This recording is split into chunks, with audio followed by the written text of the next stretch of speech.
Obviously, we need a striker. Obviously, we need to get some of the people that we link with over the line.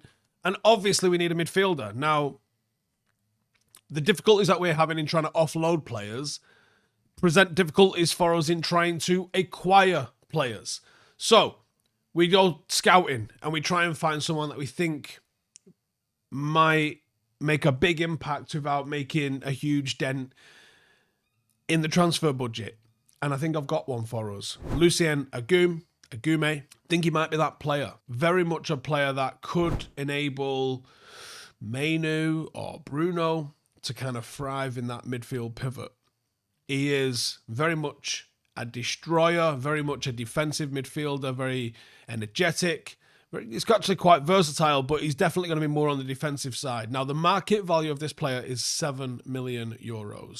When United ring up, he's not going to go for that. But this is a very, very cheap, probable cheap signing that I think United could come and get in the mix. Now, I'm going to tell you why I think he's worth us looking at. So, like I said, versatile midfielder, operates very much as a holding midfielder, but could also be like a bit of a box-to-box kind of guy. Still developing his influence in the final third. Definitely better without the ball. That's his game. Really, really excels in breaking up opposition play. 70 tackles last season, 30 blocks, 41 interceptions across 37 La Liga appearances for Sevilla. He's French, in case I didn't mention that. He's got a very, very good ability to read the game. He has got a fantastic ability to anticipate danger, and that makes him a very reliable ball winner. Now, his pass accuracy is not the greatest. This isn't a young Pirlo or young Carrick coming through. 81.5% success rate in La Liga. He's tidy. He's capable of distributing it quite effectively from deep. He is relatively press resistant. Has got a nice weight of passes. But there's work to do in that area. He's certainly no expert in that area. Physically, I think this is where he stands out. I think that could be a very key factor in why not just Manchester United, but any Premier League side would want to look at him. He's got stamina and work rate that would be in a top % in the league. He can cover large areas of the pitch. Very, very well suited to high intensity, high running systems. He is both... He's strong in both ground and aerial duels. This guy's like a real defensive monster, and he would come in and really elevate what United are doing without the ball. Now, I mentioned versatility, and the reason for that is beyond the primary role, Agoumé can adapt to being a bit of a box-to-box, and he can also fill in as a centre half, which he's done before. That gives you quite a lot of tactical flexibility with him. It is hot as balls. I know you know this. We're all feeling it right now. And if you've ever sat through a hot day with an overgrown undercarriage, you know it's not just the weather that's going to get sweaty. Luckily, the good folks at Manscaped have dropped the Lawnmower 5.0 Ultra, and it's this slick, white hot edition that is finally available across the UK, Europe and Australia. It's the same top tier trimmer that's been used by over 12 million lads globally. Now it is available in this crispy, hot, white gold finish that just looks as sharp as it trims. Let's be honest, this isn't just about looking pretty on your bathroom shelf. The Lawnmower 5.0 Ultra is designed to handle your business downstairs. No nicks, no awkward red patches, no drama, just a smooth, safe trim where it absolutely counts. And whether you're refreshing before a big night, heading off on holiday, I just want to feel a little bit more like a bloke that's got his life together, this little beast gets the job done. Use the code Howson, that is HOWSON, at manscaped.com for 15% off your entire order. Go and treat your bits better. Nobody likes a mid-trim mishap. One rogue move and you're walking funny for a week. No, we're not having that. That's where Manscaped's skin-safe technology comes in to help build for those oopsie moments. We don't need that. The blades don't tug. They don't pull. They just glide over your skin like a dream. None of that raw, sandpapery aftermath that you get with the dodgy clippers down the high street. It's simple. There's no fuss. There's no 14-step skincare routine afterwards. You just grab it, tidy it up, and crack on with your day. You can use it in the shower, by the sink, or even when you're packing for your trip. It's compact, it's powerful, and it's not something that you'll be embarrassed to bring along with you. The white and gold finish looks the bollocks. It's white hot looks. It's silky smooth results. The Lawnmower 5.0 Ultra brings the heat without roasting the balls. Go to manscaped.com, use the code Howson, that's HOWSON, get 15% off your entire order. That's Howson for 15% off. Stay cool, stay smooth, and leave the burns to the sun. Now in transitions, which would be the biggest part of his game that you would see, he has got the ability to initiate counterattacks. You see him doing that quite often with Sevilla.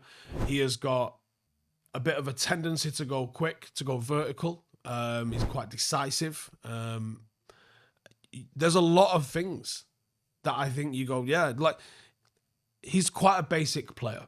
You know, this isn't like a Pogba regen that's going to beat people, dance past them, you know, spray one over the top for someone. He ain't going to do that. You know, if you're going to compare him to any French midfielder in recent times, he is far more in the Kante mold. He's taller than Kante, but he's far more in the Kante mold than he is any of the ball playing. So, actually, do you know what? He's almost like a B-Tech Camavinga, I would say. Maybe not quite as nice on the ball, but like there's a real rugged sort of edge to him that I like. And I think in a 3-4-2-1 or 3-4-3 system, I think someone that can cover that ground, can initiate high press, can have rapid transition, can be versatile. I think all of those attributes align with the sort of thing that United are looking for. Amorim using two central midfielders in front of a back three requires defensive duties and a little bit of progressive passing. Agoumé's ball winning absolutely ticks that box. His distribution skills make him pretty strong fit, as long as he was alongside maybe a slightly more attacking midfielder. Alongside a Mainoo, I think he could be quite effective. His press resistance, which is, it's good, it's not world class, makes sense in what Amorim's looking at doing. The vertical play and line breaking kind of style, again, kind of works. And the defensive stability, that's the X factor. You know, when you think about United's midfield right now, it lacks a little bit of bite. Casemiro's decline, Ugate's not quite, you know, hit his rhythm. Agoumé's tackling and interception stats could have had bite and steal, and what I've been going on about for a couple of months, height. He's a big lad. He's not enormous, but he's a big lad. He's someone that's good in the air, and it's an area that United are pretty weak in. When United's system switches out of possession, whether that's 4-4-2 or 5-4-1, depending on how we're trying to line it up, the experience that he's got in a holding midfielder and occasional centre-back, they suit him to be a very flexible person that can cover different areas, and the flexibility that he gives you within the system, his understanding of that sort of stuff, absolutely nails it. For a team that wants to play on a counter, I think is there. You know, our team is trying to shape up to be a high-pressing, quick transition.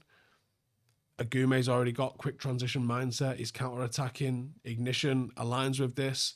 He is great at doing it against possession-heavy teams. He's very vertical with the way he plays. I think his name is someone that represents a real market opportunity. 7 million market value, according to Transfermarkt. If it's triple that, which is giddy, isn't it?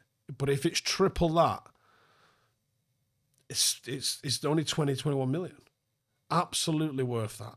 Absolutely worth that. He's better than what United have got in, you know, the relative inexperience of the likes of Collier and Kone coming through.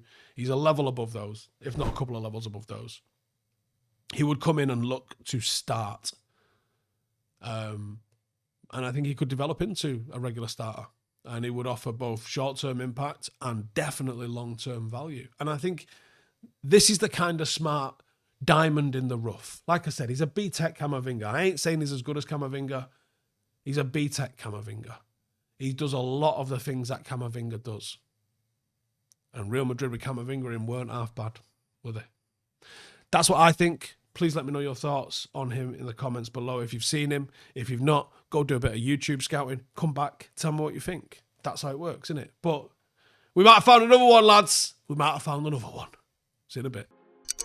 Hey, thank you for watching the video. If you are new around these parts, then don't forget to subscribe. My channel is proudly supported by my community on Patreon. If you'd like to get a little bit of extra content, a Discord group, meetups, five-a-side games, weekly podcasts, behind the scenes, and even an occasional bit of transfer news as and when I get it, then for the price of a pint, you can show your appreciation for the content that we make and get some goodies for doing so as well. Check the link in the description or click the button right here. You'll also find all of my socials here too if you want to follow me on any of those platforms. Nice one.